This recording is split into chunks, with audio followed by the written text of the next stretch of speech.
Ladies and gentlemen, welcome to the audio commentary for the pilot episode of Futurama. This is Matt Groening. Greg Vanzo, co-supervising animator, director. John DiMaggio, voice of Bender and other characters. David Cohen, executive producer, head writer. And Rich Moore, co-supervising director and co-director of this episode with Greg. Oh yeah, I forgot about that. Oh, and Matt and I wrote the episode also.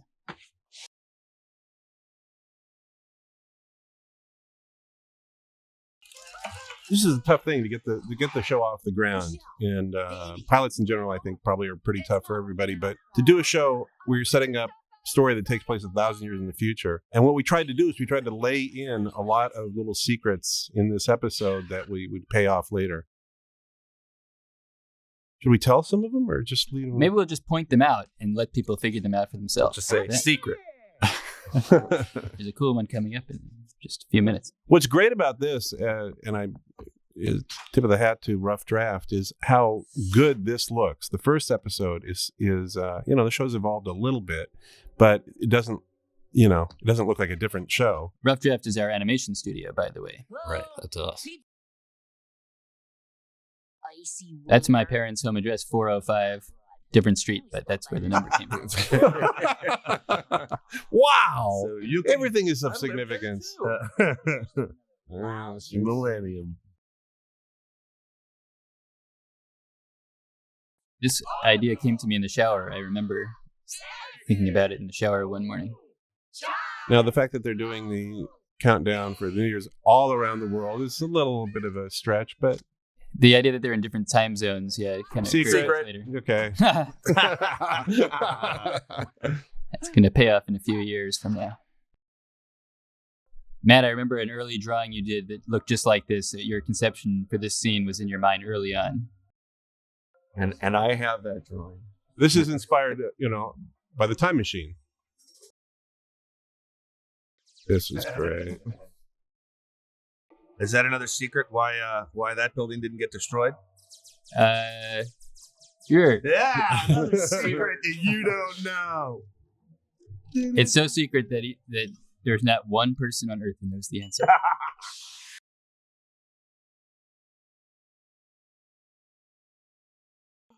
The script changed a lot, really a lot, from early versions to this, but we finally decided that it was kind of thematically important to end. We wanted to end this cold opening at the moment Fry was in the future. It seemed like that was the big change in his life, and we decided this was the place to start the main titles. That's the first shot of New York, correct? Yeah, that was the first 3D shot that we animated. Yeah. So. Oh, really? So that was sort of an experiment, whether you could do that or not. And here is the introduction to the theme song. I think the funkiest by far on the air of any other show, period. Well, this opening sequence, when we saw it for the first time fully animated, we thought, this is too fast. You can't even see what's going on. It's too crazy. Now great. it's like, bring it on. Yeah, directed by Mike Smith. Yeah, Great animator. Fantastic job. Great. In one of the early drafts, when Fry first woke up, he was immediately dragged to an auction where he was bought by the professor for spare organs.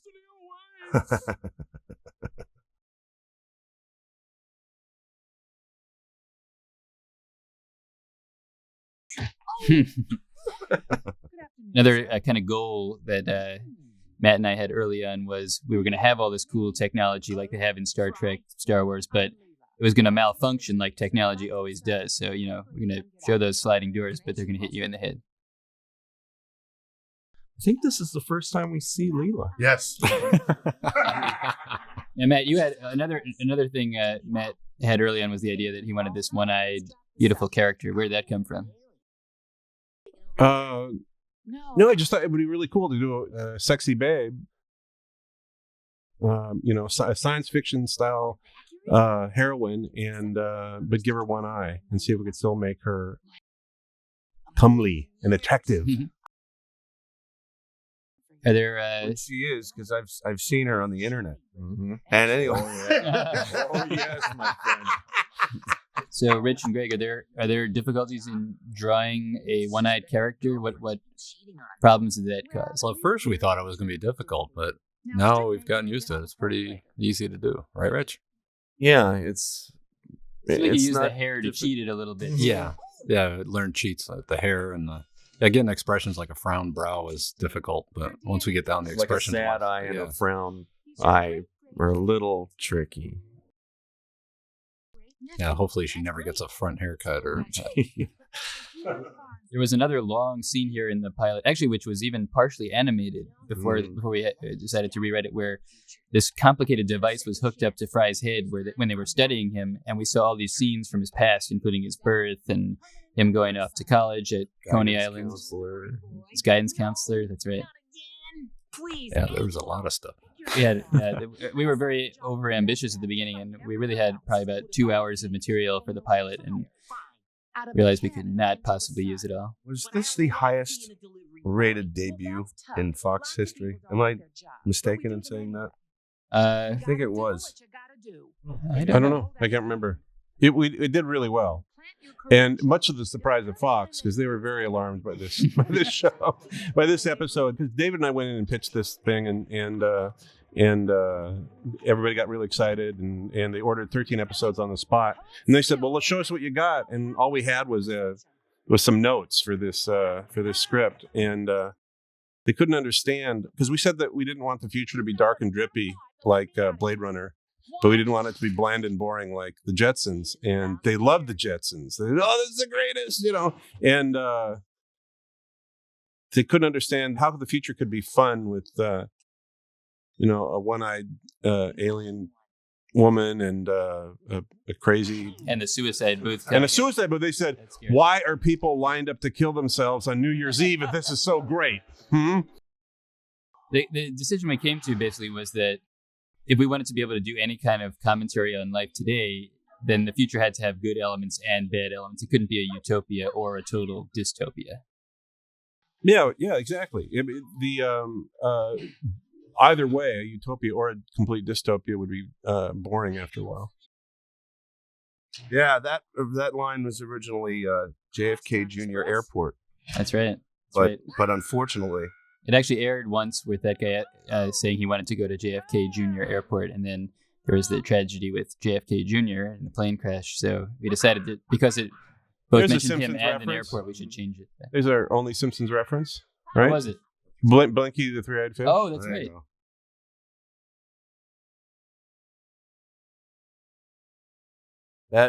That was a joke that went around and around, how him coming out of the tube, that he was going to hit a mattress or something at the end. Because we didn't want to kill him. Yeah, it was lots of different ways. This is the introduction of Bender. Hey, there's me.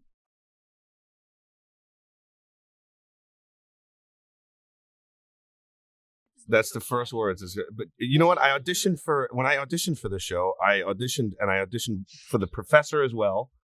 And I use that voice as the professor, and I use that voice, and I also use Earl's voice for Bender. So I did a couple different things. It was actually a producer we worked with named Jason Grode who came up with the idea that you should re-audition with your professor voice as Bender, and that's what we went with. It was very hard to decide what a robot should sound like. We auditioned dozens, every scores, robot I don't in know Hollywood. how many people. David Duchovny was around. Kevin Costner. No. No, we did, because how does the robot sound? I mean, if you're doing comedy, you don't want the robot to sound like this, which most people did. There was another early version of the script in which Fry woke up and went straight to Ellis Island and the Statue of Liberty for processing, and he fell out of the head of the Statue of Liberty, and the Statue of Liberty moved and caught him. These are all the things you missed, viewers.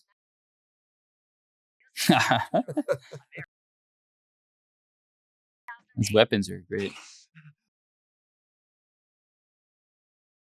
We got to bring those back. The coin-op suicide booth was inspired by a Donald Duck cartoon, in which Donald Duck went to a museum of the future, and he did all these coin-op devices that injured him.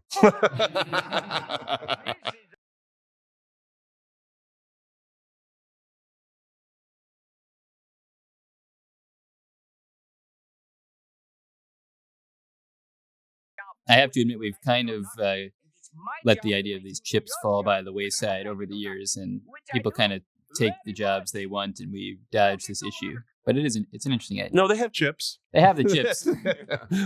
We just don't talk about We don't show it. We don't show it or talk about it. But they've come back once or twice, but turned out not to be that pivotal in our universe. Old Fortran is a joke on Old English. And look at that. That's a critical thing in the background there, that sign for Slurm.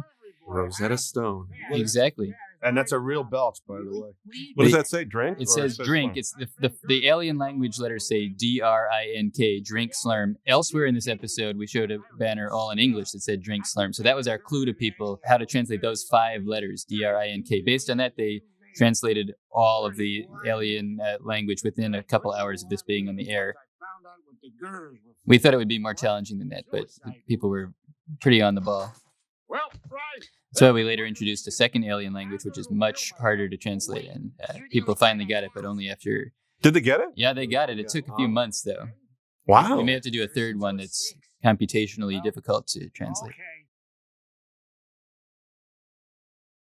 To master the Bender belch, by the way. We worked hard on that alien alphabet too. Oh yeah. Go ahead. All it is all you have to do is say "ay." Just go "ay" when you're belching, and it's a Bender belch. Just go "ay," and it'll be a Bender belch. That's it. Uh-oh. And now there's gonna be kids Bender belching all over. And yes, we know the wristband's on the wrong arm. Oh, is it? Yeah. She wears it on her right arm? It's It's the kind of thing you can get away with pretty easily. yeah. But those people on the internet, they're brutal. Yep. Welcome to the Head Museum. Head It was Museum. on, The Head it was Museum. on purpose. Oh, having Leonard Nimoy come in and do this, actually in this very studio, This room. yeah, was that was a real treat. It felt like an endorsement that hey, we can't go wrong now. That was a true thrill for me.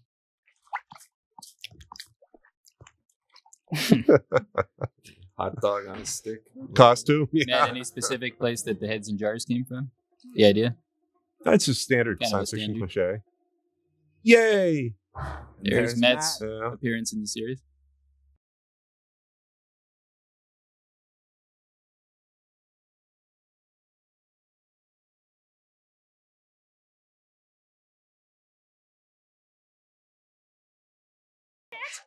I remember Matt just taking glee in the idea that so many years down the line, we could still make a living making fun of Richard Nixon. I was so mad at Nixon, as a kid growing up. He was just such a jerk. I'm going to get 24. To be able to if I could have known back then that, in 1999, I would still get to make fun of him. Oh, would have made Let us handle it cheered me up. Eddie.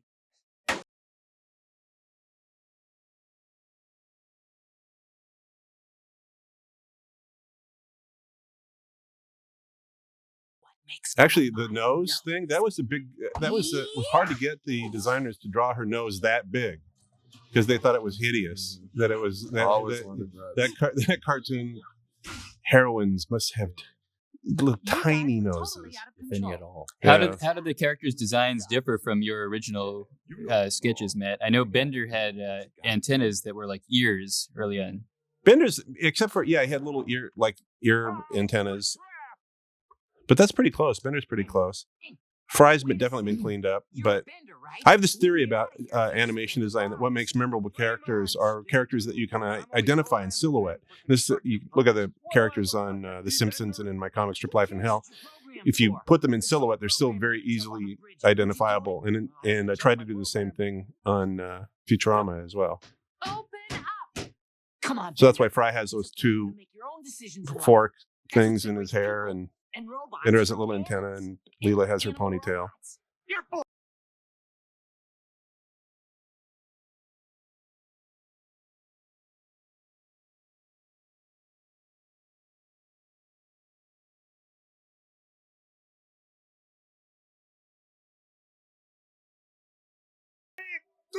Oh, and Fry's wearing James Dean's outfit in Rebel Without a Cause. Yeah. What were the animation difficulties in making Bender speak? He's the only robot, for the most part, in our show that has lip sync. we tried doing a test where his mouth just lit up, when he talked to the syllables of the dialogue. Just didn't look any good, or what? Less expressive for a major character, I think, Mhm. to not have lip sync. Let me ask you something. Now you said it was it's James Dean's outfit from Rebel Without a Cause. It's kind of funny because we had the premiere at the Griffith Park Observatory. Yeah. Oh, that's right. That's right. It was on the planetarium screen, which was really an amazing experience.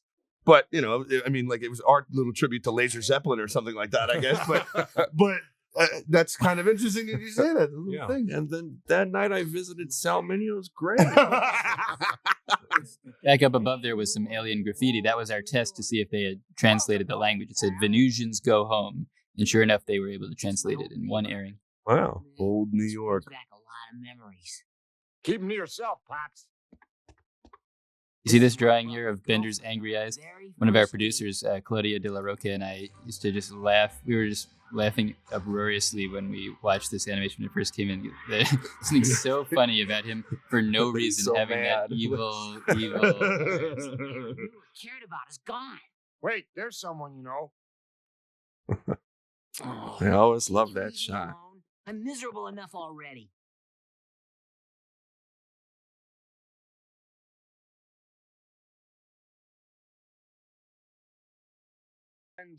My whole world is gone. The master of the lean-in. Yes.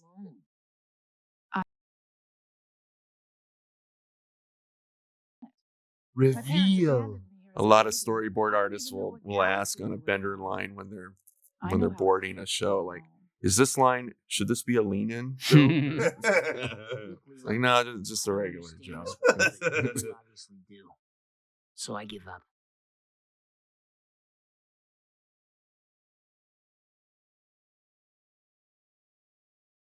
In some very early conception of the series, Fry wasn't even a delivery boy. He was a night watchman at the cryogenic lab at one very What are early you point. doing? Quitting Why? because I've always wanted to. We went through a lot of agony to figure out how we were going to get this show off the ground. Yeah. Figure out what the premise was, and that he's a delivery boy in the future, and What is the matter with what you? the whole series is about. We also considered making him captain of the ship at one point instead of Leela, but it could be more fun to have him be an underdog.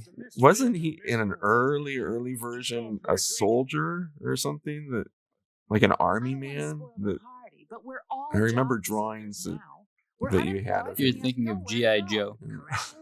No, you may be G.I. right. You know what? Fry. I can't remember. I'll have to get out the notes. I can't remember. That'll be in the book, in the coffee table book. And this is the reveal of Professor's first Welcome to a appearance. special. That's really Dick Clark. 3000 edition Actually, there's a whole bunch of stuff with Dick Clark that we just could not use because we didn't have enough time to get it on the air, and it was very funny. Shauna, the heads of Shauna now. Dick Clark was a really good sport, and he came in and he read the script, and like you said, he had a lot more lines to read, and he said, "I have no idea what I just said. I don't get it, but I take your word for it." I love this machine that seems to be the only use that it has is for people It's to a nephew detector. stick fingers in and detect a relationship. With a little light bulb. Yeah. This is, if you compare the professor's voice here to subsequent episodes and seasons, it really changed a lot. Is this the introduction of the ship? Yep, first appearance of the ship. If you'll notice, the ship has an overbite, like all other characters. Show you some of the different lengths of wire I used. One of the interesting things about the ship and other parts of the show is that certain things like that are done in 3D computer graphics, but then blended in with the 2D, which is not easy to do and still make it look like Oh, you're trying. big joke. Big joke. Yeah, Big secret. Secret phrase comes to mind. Possible, though I am already. Fox didn't like that joke either, did they? I doubt it. If I had to guess. Didn't they use it in the promo? I'll get us out of here. Oh, you reminded me of one other funny thing from Fox. From the very beginning, when Fry's in the probulator, we had a note from the Fox censor, and I quote verbatim, "Standard caution on the probulator."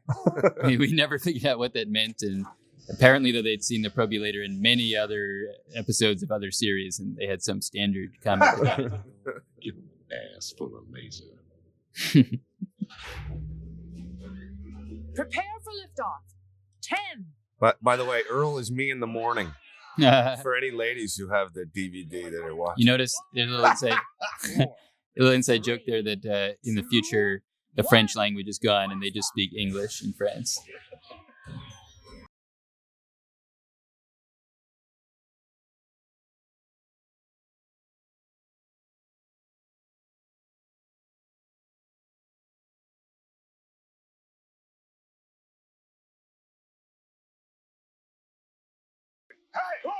That's a cool shot. Yeah,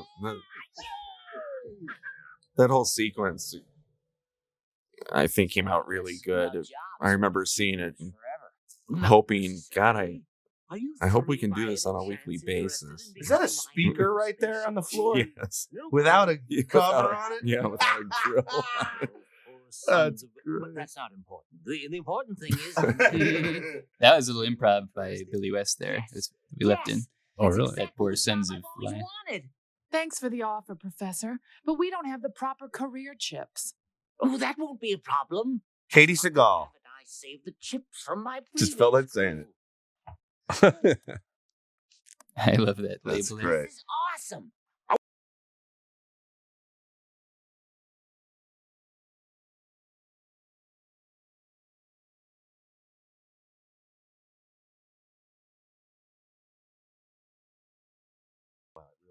It's changed a lot. I was just gonna say. Because it gets low. I'm